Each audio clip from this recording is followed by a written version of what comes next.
O Demônio do Meio-Dia. O Demônio do Meio-Dia, de Andrew Solomon, é um livro dedicado a todos aqueles que, como leigos ou especialistas, desejam compreender o que é a depressão e quais são seus efeitos sobre a sociedade e os indivíduos. Andrew Solomon é doutor em psicologia, título obtido na prestigiosa Universidade de Cambridge, e consultor de saúde mental da população LGBT, em outra prestigiada instituição, a Universidade de Yale. Neste microbook, você vai aprender sobre um dos temas mais espinhosos e complexos de nossos tempos. E aí, se interessou? Então venha conosco e ouça em apenas 12 minutos o que uma das maiores autoridades internacionais tem a dizer sobre o flagelo da depressão. Depressão. No início da presente obra, o nosso autor aborda a depressão de uma forma geral, isto é, ele descreve como a enfermidade está vinculada à ausência de propósitos na vida, às emoções e, sobretudo, à solidão. Tendo passado por isso em sua própria vida, Solomon relata que o único sentimento presente nesse estado é o de insignificância. Com efeito, a depressão pode ser comparada ao nascimento e, ao mesmo tempo, à morte. Nela existe uma espécie de desaparecimento e de presença. Para o autor, a morte simboliza uma desintegração do indivíduo a partir da infelicidade, da falta de prazer e da perda de confiança em si mesmo e nas pessoas ao redor. Uma das mais interessantes informações apresentadas aos leitores consiste no fato de que a depressão é a maior causa de incapacitações laborais nos Estados Unidos. Em outros países, o seu maior efeito é o de mascarar outras doenças. Tudo o que ocorre no presente, durante o estado depressivo, é somente uma antecipação de dores futuras. Dessa forma, o presente, como tal, não mais existe para o indivíduo. Essa é uma das principais razões pelas quais Solomon descreve a depressão e a ansiedade como os demônios do meio-dia. Dificilmente poderíamos pensar em algum termo mais adequado, visto que nos séculos passados a depressão foi com possessões demoníacas e classificada como pecaminosa. Colapsos. A despeito de ter presenciado alguns episódios depressivos em sua vida, o nosso autor conta que após o falecimento de sua mãe, ele teve um colapso. Nesse período, porém, ele considerava que tudo estava em ordem. Se a depressão é, por um lado, devastadora, ela pode, por outro, revelar a profunda fragilidade humana. A falta de impulsos sexuais, um sintoma clássico da depressão, também é discutida nesta obra. A pessoa em depressão, além de não sentir desejos sexuais, começa a pensar que ninguém a amará e, portanto, nunca terá um bom relacionamento. No caso de Solomon, tornar-se deprimido foi como ficar cego.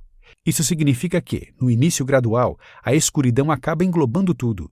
Ele se sentiu ainda como se estivesse ficado surdo, ouvia cada vez menos. Isso durou até que uma espécie de terrível silêncio o envolveu. Essa sensação é vividamente descrita pelo autor ao relatar que nem mesmo ele poderia emitir quaisquer sons que penetrassem o silêncio. Ademais, sentia suas roupas se transformando aos poucos em madeira. A seguir, uma forte rigidez nos joelhos e nos cotovelos progrediu para um peso terrível e uma imobilidade isolante. O deprimido, segundo Solomon, sente que essa situação acabará por atrofiá-lo e, dentro de um certo tempo, o destruirá completamente. Nesse sentido, o autor compartilha com os leitores tudo o que passou durante os seus colapsos. Poucas pessoas imaginam que tais situações aconteçam a um depressivo. Entre os sintomas, destaca-se o fato de não conseguir se alimentar, vomitar, chorar repetidamente e não conseguir falar. Quando se está em depressão, os minutos aparentam ser anos terríveis, à medida que a pessoa acometida desse mal desenvolve alguma noção artificial de tempo. Portanto, o depressivo tende a pensar que aquelas sensações nunca terão fim. Com isso em mente, é bastante comum o pensamento de que a morte é a única solução possível. Entretanto, nem todas as pessoas têm a coragem e a energia para cometer o suicídio. Chegamos a cerca de metade da leitura. A seguir, nos concentraremos em alguns dos elementos centrais do debate, fomentado por Solomon a partir da presente obra, como os tipos de tratamentos, a relação entre a doença e a política e sua eventual função evolutiva. Tratamentos. Há diversos tipos de tratamentos para a depressão, como eletrochoque, remédios e terapias. No entanto, é impossível priorizar apenas os aspectos químicos, deixando de lado outros elementos que também influenciam os pacientes. Apesar de os remédios ajudarem, existem funções complementares de grande importância, tais como a chamada terapia da fala. Elas auxiliam os depressivos a compreenderem a si mesmos e a lutarem contra a solidão. A escolha de um bom psicanalista e psiquiatra é essencial. Afinal, é necessário que o indivíduo em depressão tenha confiança para iniciar e, o que é mais difícil, manter o tratamento. O autor faz uma crítica interessante. Como há muitas preocupações em relação às drogas utilizadas e pesquisas sobre o assunto, ele se surpreende com a ausência de algum tipo de análise voltada aos profissionais de saúde. De fato, é imprescindível averiguar se eles estão adequados para oferecer tratamentos corretos aos seus pacientes. A TCC, terapia cognitivo-comportamental, por exemplo, é geralmente usada para a criação de objetivos específicos. Isso ajuda a alterar o presente dos pacientes, a partir de investigações acerca de sua infância. A TIP, terapia interpessoal, por sua vez, é focada mais no momento atual, tendo mais praticidade e limites bem definidos. A serotonina é um dos neurotransmissores que são diminuídos em pessoas com depressão. Sua função no organismo engloba, dentre outras, a reação de agressividade, o sono, a digestão e a circulação sanguínea. Partindo desse princípio, Solomon abre a discussão a respeito da possibilidade de controlar a depressão mediante a elevação dos níveis de serotonina.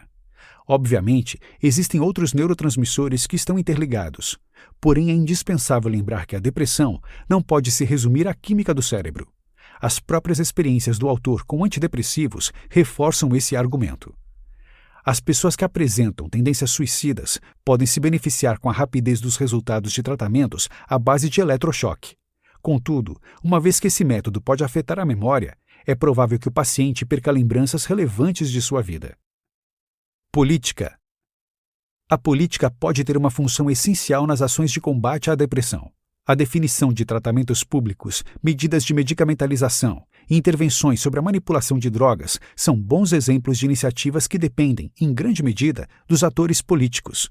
A relação entre depressão e política, no entanto, é bastante conturbada. Basta notar que muitos políticos que passaram por episódios depressivos sempre tentaram ocultar o fato, receando que fosse interpretado como uma fraqueza. Isso talvez explique, segundo o autor, o descaso com que são tratadas as instituições voltadas aos doentes mentais. Solomon narra ainda a história de um jornalista que decidiu se infiltrar em um hospital psiquiátrico. Seu objetivo era descobrir o comportamento dos profissionais de saúde e a forma de tratamento dispensada aos pacientes. A triste conclusão de que o local era deprimente deve servir de alerta para todos. Evolução. Muitos pesquisadores e estudiosos investigam se a depressão pode ter uma função específica na espécie humana. De acordo com os levantamentos feitos pelo autor, os evolucionistas sustentam que a depressão é de fato uma disfunção. Isso significa que ela pode estar vinculada a certas premissas, como a perda de funções que eram importantes na chamada era pré-humana, a aparente incompatibilidade de nosso cérebro perante o estresse da vida contemporânea, a sua capacidade de influenciar sensações e comportamentos, dentre outras.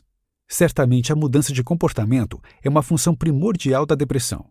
Ela afasta todos os modos de agir não produtivos, assinalando que os nossos recursos não estão sendo bem investidos. Dito de outra forma, quem está em depressão recebe um sinal da natureza de que o seu foco deve ser ajustado. Notas finais. Cumpre ressaltar, por fim, a mensagem de esperança deixada por Solomon. No final do livro, ele compartilha casos reais de pessoas que foram capazes de controlar a sua depressão e de quem ainda luta contra ela sem desistir. Caso você, algum familiar ou amigo esteja passando por essa situação, lembre-se de que o tempo perdido não volta mais. É indispensável que o deprimido se agarre ao tempo e não deseje que a sua vida se esgote. A felicidade não é o oposto da depressão. A vitalidade é verdadeiramente o seu exato contrário. Embora odiemos os impulsos suicidas e as sensações destrutivas, são justamente esses aspectos que nos fazem olhar para a vida de uma forma mais profunda, descobrindo novas razões para continuar vivendo.